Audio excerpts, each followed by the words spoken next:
You step off the truck and the night bites immediately, dry, needling cold that crawls inside your gloves. Out on the windswept gravel of the Arctic airstrip, the generator lights flicker and hum, throwing cones of pale yellow across a small twin-engine research plane.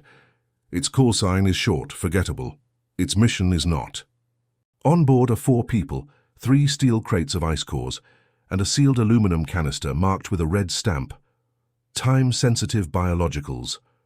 Less than 90 minutes after takeoff, the aircraft vanishes from radar. No distress call, no beacon, no trace. There's a moment in every disappearance when confusion hardens into dread. Controllers at the regional center keep calling the tail number, cycling through frequencies as protocol demands. Maybe they flew lower to escape the headwind, someone suggests. Maybe the terrain shadowed the transponder. Phones begin to ring, first at the small research station, then at the main university office far to the south. A meteorologist taps a barometer and frowns at its fall. A mechanic, staring at the maintenance log he signed off 2 hours earlier, reads the same line 3 times in a row without understanding it. By sunrise, purple twilight stretching across the ice shelf, helicopters are airborne. Fixed-wing search craft sweep corridor after corridor with methodical grid lines. Volunteers on snowmobiles rake the coastline where grounded pack ice piles like frozen surf. The weather is clear enough to raise hope and bad enough to punish it. Visibility comes and goes in veils. The radio stays quiet. Disappearance creates vacuum, of fact, of narrative, of blame. And nature abhors a vacuum. Within 24 hours, rumors outrun the snow squalls.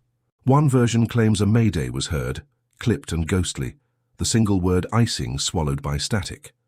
Another insists the pilot had been arguing with his boss about mission pressure. A third says the red-stamped canister on board belonged to a private contractor. Nobody can say exactly what was inside or why it had to move before dawn. When investigators arrive, they bring checklists and patience. They also bring a question no one wants to ask aloud. Are we looking for wreckage or survivors? The answer depends on time, temperature, and a brutal calculus of human endurance. Out here, if you go down and manage to get out of the fuselage, you have minutes, maybe, before the wind and cold erase you. If you don't get out, the sea will erase you differently. Late on day 2, a pilot in a search plane circles a dark crescent near the edge of the winter ice. It could be open water, he says. It could be a lead. Or it could be a shadow that looks like meaning when you stare long enough. They mark the coordinates anyway and move on. Satellites pass overhead, blind to anything smaller than a truck. Cell towers are too far.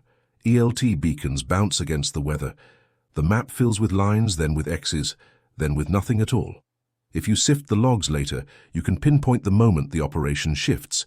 It isn't an announcement, it's a temperature. Voices get quieter in the command tent. Coffee goes untouched. Someone suggests expanding the search 50 miles west. Someone else says fuel is finite and so is hope. On the wall, a printed satellite image curls at the edges from the heat of a diesel stove.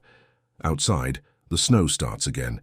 Inside, the whiteboard still reads, Objective, locate tail number. The people waiting back home learn how slow a minute can pass. They learn what the inside of a phone sounds like between rings. They learn that you can be 3,000 kilometers away and still feel the wind from a runway who no longer needs them. Friends edit their last text messages to look for meaning they didn't hold at the time. Photos become evidence, smiles, data. On the 3rd night, a communications tech in the tent writes a message, deletes it, writes it again. He wants to say we will not stop. He deletes that too because they will. Not out of cruelty, but because physics and probability and frostbite tutor even the most stubborn into realism. When he finally sends a message, he quotes procedure. Suspension criteria evaluated at 48 hours. Review underway. In the margins of his notebook, he sketches a plane he never saw in flight. The airplane itself is as unromantic as a wrench, a sturdy, pressurized twin with de-icing boots, radar in the nose, and enough fuel to make the hop north and back with an honest reserve. Maintenance logs for the previous week show a replaced alternator belt, a thorough inspection of the pitot-static system, and an advisory note about sluggish right-wing boots that a supervisor signed off as acceptable. The pilot, call him Lennox, is 42, ex-Air Force transport, temperament steady. The co-pilot, a younger engineer with bright curiosity, has more degrees than ours. The two researchers in back are specialists in glacial microbiology. One quiet, excitable, only when the conversation turns to things that can live in ice, the other practical and wry, more concerned with the chain of custody paperwork than with the organisms themselves. Their departure time, 0542 local. A crosswind needles the threshold but sits inside limits. Their climb is smooth, engines balanced, props sync to that low, reassuring chord that calms the back of your mind, even if you don't fly. They turn on course, check in with regional, and level at 9,000 feet to stay below the worst headwinds. Light chop, the co-pilot notes into the log. Layered stratus, occasional blowing snow. The de-ice boots cycle. Lennox taps the amateur, an old habit with no real function and all the comfort of ritual. Here's where choices begin to multiply. They could climb to 13,000 and try to top the weather, but the temperature drop could bring supercooled droplets that coat a wing faster than boots can shed. They could go lower, ride the contour of the land where the horizon feels too close. Or they can hold the middle, accept inefficient headwinds and keep an escape route above and below. Lennox is not a gambler. He holds. At 0619, they pass a beam, a coastal beacon, and report in. It's the last voice transmission anyone will ever hear from them. 7 minutes later, their transponder code acquires a tiny, blinking asterisk on the radar repeaters in the control room. Intermittent return. Controllers know this pattern. It is what you see when a plane skims behind terrain or a band of heavy precipitation. Then the asterisk stops blinking. The trace goes steady. Then, without drama, it vanishes. People expect tragedy to announce itself, to come with a siren. In truth, most catastrophes are polite. They present as silence. Within minutes, the command chain activates. A call to a helicopter squadron, another to a fixed-wing search unit, a third to a marine patrol ship that can use its radar to peer into weather like a bear into brush. The station they left from replays the CCTV feed of the ramp like it can offer answers. In one frame, you can see the microbiologist with the paperwork turn, look back at the camera, and smile at something out of view. If you want to, you can make that moment into a prophecy. If you want to be honest, you will admit it is only a moment.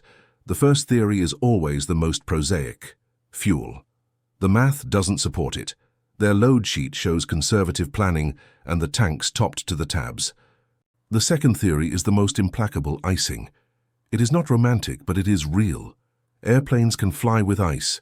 They do routinely. But icing is a game of margins. Angle of attack, airspeed, temperature, and time. And if you lose two of those at once, the third can go with them and the fourth closes the door. There's a third possibility, whispered rather than said: pressure to get it done. The canister in the cargo bay does not help. Neither does the promise made to a sponsor about data delivery windows and first-of-their-kind results. Scientists are no different from everyone else when the calendar becomes a vice. Pilots are no different either. Most pressure is internal, and that's the most dangerous kind. In the days that follow, every decision made in the cockpit will be litigated by people who were never there, in rooms that are warm, with coffee that stays hot. Ask any search and rescue veteran, and you'll hear the same truth. Searches find things, just not always the thing you're looking for. On day one, a helicopter crew finds a battered orange sled, half buried in sastrugi, its nylon strap flapping like a small flag. It belongs to a research team from 2 seasons ago. On day two, a fixed-wing aircraft spots a steel drum frozen into the lip of a pressure ridge. It's stamped with a fuel company logo from the 1980s. On day three, a volunteer team on snow machines stumbles upon the rib bones of a bowhead whale encircled by wind-carved drifts, a cathedral to something that once moved with gravity's patience. The map on the command tent wall accumulates color. Red lines show flight paths, blue arcs show communications ranges, yellow rectangles show probability tiles, areas weighted by wind, terrain, and last known position. A woman with a pencil behind her ear keeps shading. She is good at this. She is also not a magician. When the weather lets them, techs point satellites with synthetic aperture radar at the grid. Heat signatures won't help. Wreckage doesn't give off heat. Shape detection might, but shape is a luxury in a world of angles and edges. Meanwhile, Analysts replay every ping from every receiver for 100 miles, looking for a transponder squitter that shouldn't be there. Radios with long skip pick up fishermen cursing weather in 2 languages, a freighter listing its manifest, and the lonely telemetry of buoys whose batteries are as tired as the people listening to them. By the end of the first week, 2 major theories reign. The first, controlled flight into terrain, CFIT, the acronym says, as if shortening it can domesticate it. You fly low in marginal visibility, a snow squall flattens depth, your altimeter needles drift, and white becomes white until white is rock. If that happened, there will be evidence, scar, scatter, scent, unless the wind filled it, unless the ice claimed it. The second, a loss of airspeed in icing and a descent into the sea through a lead. Leads are transient, dark mouths that open and close as pack ice shifts and breathes. If you struck one at the wrong moment and the sea accepted you, the evidence would be a single ring of shattered ice that reforms in less than an hour. By the time a helicopter arrives, the circle is a myth you can point at but not prove. There's a third theory that lives online. In comment sections and late-night threads, the canister. If its contents were valuable enough, so the thinking goes, someone would want them. Someone would intervene. Someone would make a plane disappear, because fiction has taught us that men with money are omnipotent and that logistics bends to their will. The problem with that theory is practical. Theft is loud. Disappearances of convenience require infrastructure. Infrastructure leaves receipts. The people who actually do the work of moving airplanes and cargo are underpaid and proudly talkative. They like to tell stories, none of them have one to tell here. On day 9, a trawler reports debris along a coastal eddy. Torn white fabric, a length of aluminum angle, a panel of riveted composite with a fragment of stencil ending in NG. Danger. Passenger. No. Danger turns out to be from a fishing net marker buoy. The aluminum is from an old weather station. The fabric is a tarpaulin from no one knows where. They catalogue it anyway because cataloguing is how you stay sane. Families come to the edge of the map, at first by phone, later some in person. Search teams are always surprised at who asks the most practical questions. It is usually the person who grieves the hardest. If they went through a lead, would there be oil? Would you see it? One asks. If they hit terrain, why wouldn't the ELT fire? Another says. Both questions are good. The answers are complicated. Oil spreads, hides, clings. ELTs are small machines inside violent events. Sometimes they die before they do their job. On day 12, the operation transitions from rescue to recovery. This change is a verb switch and a budget shift and a prayer. Crews keep flying, but less often.